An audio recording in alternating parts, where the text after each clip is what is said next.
నమస్కారం, నేను మీ శాలిని. మీరు చూస్తున్నారు E6 టీవీ. గల్లీ గల్లీలో యుద్ధం మొదలైంది. పట్టణాల్లో రాజకీయం పతాక స్థాయికి చేరింది. ఇది కేవలం ఓటు వేసే సమయం కాదు.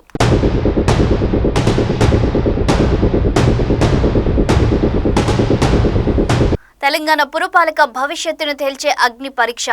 ఎవరు మేయర్ పీఠం ఎక్కుతారు, ఎవరు గల్లీ లీడర్లుగా మిగిలిపోతారు. ఈ ఫిబ్రవరి 11న బాక్సులో నిక్షిప్తం కాబోయేది కేవలం ఓట్లు మాత్రమే కాదు, ప్రధాన పార్టీల జాతకాలు.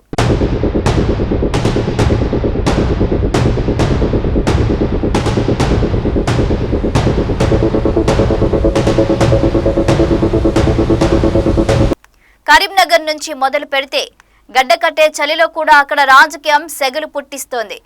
స్మార్ట్ సిటీ నిధుల లెక్కలు తేల్చమంటూ విపక్షాలు గర్జిస్తుంటే తామే అసలైన డెవలపర్లు అని అధికార పార్టీ ధీమా వ్యక్తం చేస్తుంది.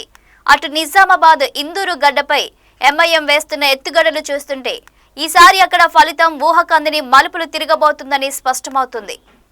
ఇక పారిశ్రామిక ప్రాంతం రామగుండం మంచిర్యాలలో పరిస్థితి చూసారా? కార్మిక ఓటు కంచుకొట్టను బద్దలు కొట్టేది ఎవరు? అక్కడ అభ్యర్థులు ఓటర్ల కాళ్లు పట్టుకోవడమే కాదు, వారి ఇంట్లో పనులు కూడా చేసి పెట్టేంతగా ప్రచారం గీత దాటుతోంది.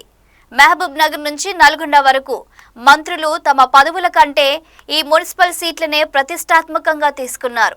ఒక్క వార్డు అటు ఇటు అయిన అధిష్టానం దగ్గర తలలు ఎక్కడ తెగిపోతాయని గుబులు మొదలైంది. ఈ పోరులో అసలైన కింగ్ మేకర్లు ఎవరో తెలుసా? మహిళలు. అవును, 1,00,000కు పైగా మెజారిటీ ఓట్లతో ఉన్న మహిళా లోకం ఎటు మొగ్గుతుందో అన్న టెన్షన్ ఇప్పుడు అభ్యర్థుల గుండెల్లో రైళ్లు పరిగెత్తిస్తోంది.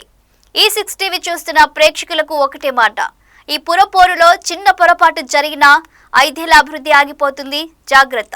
చూసారుగా, ఈ 7 కార్పొరేషన్లలో మీకు అత్యంత ఆసక్తికరంగా అనిపిస్తున్న జిల్లా ఏది? ఆ జిల్లాలోని అభ్యర్థుల లోగొట్టు మీకు తెలియాలా? అడగండి, నేను చెప్తాను. Comment and follow E6 TV.